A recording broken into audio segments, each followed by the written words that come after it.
Assalamualaikum warahmatullahi wabarakatuh. Bismillahirrahmanirrahim. Alhamdulillahilladzi hadana lihadza wa ma kunna linahtadiya laula an hadanallah. La haula wala quwata illa billah, amma ba'da. Anak-anakku kelas 12 agama rahimakumullah. Alhamdulillah wa syukurillah kita bisa melanjutkan kegiatan pembelajaran. Untuk pembelajaran kali ini kita akan mengkaji mata pelajaran usul fikih tentang hukum ittiba. Langsung saja anak-anakku kita ke materi, bahwa ittiba ini rangkaian dari ketentuan istinbat atau penetapan hukum yang di bawah ijtihad. Kalau ijtihad itu seorang ulama yang sudah memenuhi syarat keilmuan tertentu dan dia bisa menetapkan hukum dengan analisa yang mendalam dari berbagai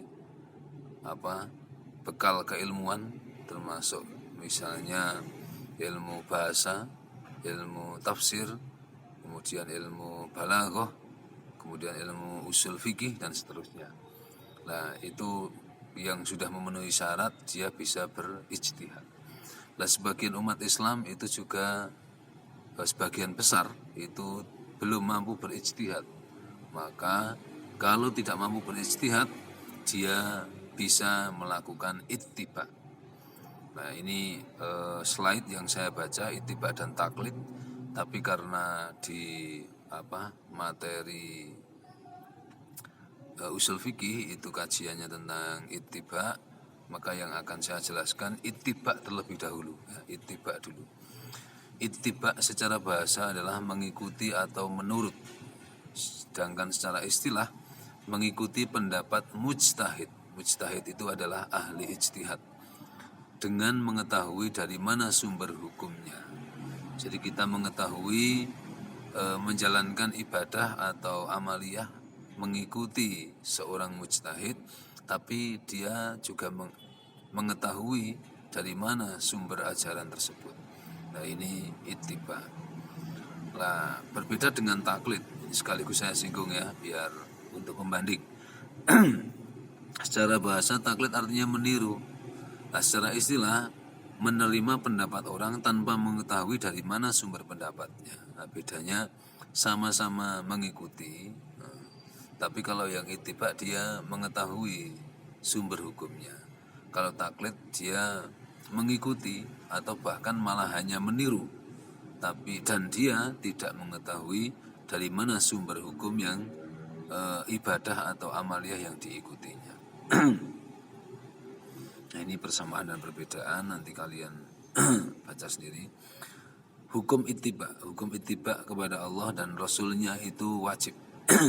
Karena memang kehidupan kita itu hanya untuk mengikuti syariat yang sudah ditetapkan oleh Allah dan diteruskan oleh Rasulullah. Maka kepada Allah dan Rasulullah lah kita mengikuti jalan untuk menuju ridho Allah Subhanahu wa ta'ala. Hukum ittiba kepada selain Allah dan Rasulnya adalah pada ulama. Nah, kalau ulama itu pasti dari Allah dan Rasulullah. Hanya karena dia ulama hidup pada masa sekarang, dia mampu menjelaskan pesan-pesan atau perintah maupun larangan dari Allah dengan bahasa ulama yang bisa diterima oleh masyarakat. Maka karena Al-Quran, perintah Allah di dalam Al-Quran dan syariat yang disampaikan Rasulullah juga dalam hadis, semuanya berbahasa Arab. Bagi orang-orang yang tidak menguasai ilmu bahasa Arab secara mumpuni, maka harus belajar kepada yang mumpuni penguasaan ilmunya. Siapa mereka? Ulama. Maka kita mengikuti ulama. Dan memang Rasulullah sudah menyampaikan bahwa al-ulama'u warathatul anbiya, bahwa ulama orang-orang alim adalah pewaris para nabi. Itu yang di slide ini hanya sekedar menyampaikan tentang definisi ittiba. Nah, saya sudah menge-share di grup usul fikih materi yang bisa dikaji tentang ittiba. Nah, ini saya buka untuk kita kupas. Kalian juga silakan itu dibuka dan dipelajari di rumah. Ini makalah dari beberapa mahasiswa, tapi karena referensinya jelas maka layak untuk kita jadikan sumber dalam mengkaji ittiba. Nah, ini untuk pengertiannya sudah. Saya kira kita akan lanjut ke uraian-uraian yang berikutnya ya. Ini misalnya komponen yang menjadi makna pokok dalam ittiba di dalam Islam, yaitu yang pertama usaha untuk dapat mengikuti ataupun meneladani. Jadi kenapa ittiba itu kita untuk mengikuti dan meneladani segala yang diperintahkan oleh Allah maupun Rasulullah. Yang kedua adanya pihak yang diikuti untuk dijadikan panutan, yaitu Rasulullah. Karena Rasulullah sudah tidak ada, maksudnya tidak hidup di alam dunia, maka kita mengikuti yang paham tentang ajaran yang disampaikan Rasulullah, yaitu para ulama. Yang ketiga, hal yang diikuti merupakan perbuatan, ucapan, akidah, dan perbuatan lain yang dilakukan tetapi sudah ditinggalkan. Maksudnya perbuatan yang pernah dilakukan oleh Rasulullah. Kita memang rujukan utamanya Rasulullah, karena Rasulullah adalah uswah hasanah. Laqad kana lakum fi Rasulillahi uswatun hasanah. Telah nyata bagi kamu sekalian bahwa pada diri Rasulullah adalah contoh yang baik. Maka kita yang kita ikuti Rasulullah. Tapi kan kita nggak bisa ikut Rasulullah secara langsung. Ya berarti melalui para ulama, mengkaji para kitab-kitab yang ditulis oleh para ulama dan seterusnya. Yang kelima, ketika berittiba mengikuti berdasarkan niat atau kemauan sendiri, bukan karena paksaan atau kebencian dalam hati, dan tetap mengamalkan apa yang telah diikuti. Jadi ittiba ini sebisa mungkin tulus, clear, tidak karena paksaan, tidak karena iri, dengki atau sentimen dengan pihak-pihak tertentu atau kelompok-kelompok tertentu.